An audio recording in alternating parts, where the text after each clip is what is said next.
बेटी बचाओ बेटी पढ़ाओ। आज मैं इसमें एक लाइन और ऐड कर देती हूँ, बेटी को सुरक्षित और बेटी को मजबूत बनाओ। क्योंकि अगर बेटी सुरक्षित नहीं होगी, बेटी मजबूत नहीं होगी, तो हम बेटी को बचा कर क्या करेंगे और बेटी को पढ़ा कर क्या करेंगे। क्योंकि बहुत सारी योजनाओं के बाद, बहुत सारे अभियान चलाने के बाद हम बेटी को भ्रूण हत्या से बचाकर स्कूल की दहलीज तक लेकर आए हैं, और अब हमारी बेटी वहाँ पर भी सुरक्षित नहीं है। क्योंकि आज जो देश में हुआ, हमारे देश की बेटी निकिता के साथ, जो उसे कुछ लोगों ने बीच सड़क पर गोली मारकर हत्या कर दी, और वहाँ पे सिर्फ इसलिए क्योंकि उसने उन लोगों का अपने ही अपहरण का विरोध किया था, सिर्फ इसलिए उसकी हत्या कर दी गई। अगर ये देश में ऐसा ही होता रहा, ऐसी ही घटनाएं घटती रहीं, तो हम अपनी बेटियों को सिर्फ घर में बिठाएंगे क्या, उनको आगे नहीं बढ़ाएंगे। सो हम इन घटनाओं को रोकने के लिए क्या कर रहे हैं, ये सोचने की ज़रूरत है, इस पर चिंतन करने की ज़रूरत है। क्योंकि ऐसी घटनाएं जब भी देश में हुई हैं तो एक विशेष प्रकरण चलता है, उसके बाद घटनाएं दब जाती हैं, लोग भूल जाते हैं। जैसे भी हमारे देश में निर्भया कांड हुआ, निर्भया, प्रियंका, दिशा, हाथरस, उन्नाव जैसे केस जो हुए हैं, उनके बाद जैसे उनके केस के बाद फिर राजनीति होगी, फिर एनकाउंटर होगा या आंदोलन होंगे, कैंडल मार्च होंगे, लोग मांग करेंगे। परिवार की मांगें तरह तरह की होती हैं, सो परिवार की मांगें भी मान ली जाती हैं और दोषियों को सज़ा भी हो जाती है। लेकिन क्या इन सब से हमारे देश की और बेटियां जो हैं वो सुरक्षित होती हैं? नहीं। क्या हमारे घर की बेटी सुरक्षित है उससे? बिल्कुल नहीं। हमें ये सोचना है, ये चिंतन करना है कि हमें आखिर ऐसा क्या करना होगा कि हमारे देश की बेटियां आगे सुरक्षित हों, आगे हमें किसी और बेटी की कुर्बानी ना देनी पड़े, आगे हमें कोई ऐसा केस सुनने को ना मिले। तो हम इसके लिए हमें अपनी सरकार के साथ ज़मीनी स्तर पर, हम सबको ज़मीनी स्तर पर मिलकर काम करना होगा। ये जिम्मेदारी सिर्फ सरकार की नहीं है, ये जिम्मेदारी सिर्फ मेरी या आपकी नहीं है, हम सबकी जिम्मेदारी है। हम सबको मिलके काम करना पड़ेगा।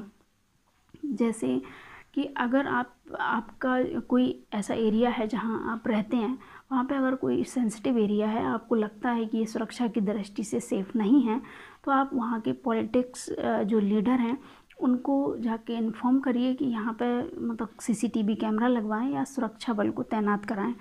अगर कोई मंदिर है, कोई सार्वजनिक स्थल है, जैसे पार्क है, कोई ऐतिहासिक किला है, मंदिर है या कोई पार्क है, तो इन सब जगहों पर आप देखिए अगर CCTV कैमरा नहीं है, और अगर आपको लगता है कि यहाँ ज़रूरत है, तो वहाँ पर आप वहाँ उस एरिया के पॉलिटिक्स लीडर को बोलिए और वहाँ पर सुरक्षा के इंतज़ाम कराइए।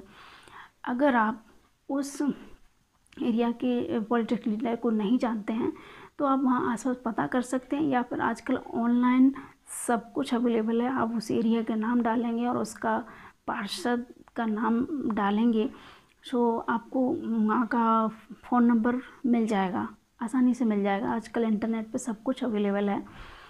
सो दूसरा हम कर सकते हैं कि अगर हमको कोई व्यक्ति संदिग्ध दिखाई देता है, क्योंकि जो इस प्रवृत्ति के लोग होते हैं, जो ऐसी घटनाएं घटती हैं, तो वो एक दिन में नहीं होती, वो महीनों से, कई दिनों से उसकी योजनाएं बना रहे होते हैं। जैसे तो अगर आपको कोई ऐसा संदिग्ध व्यक्ति दिखता है, तो आप उससे पूछताछ करने की हिम्मत करिए। अगर नहीं कर सकते तो वहाँ के आप पुलिस को इन्फॉर्म कर सकते हैं, पुलिस अपने आप उनको हैंडल करेगी। सो अगर आप कुछ और, जैसे कहीं मतलब लड़कियां जा रही हैं या उनसे कोई छेड़ रहा है या कोई ऐसी घटना आप होते हुए देख रहे हैं, तो प्लीज़ चुप मत रहिए, उस पर आवाज़ उठाइए और उसे रोकने की हिम्मत कीजिए।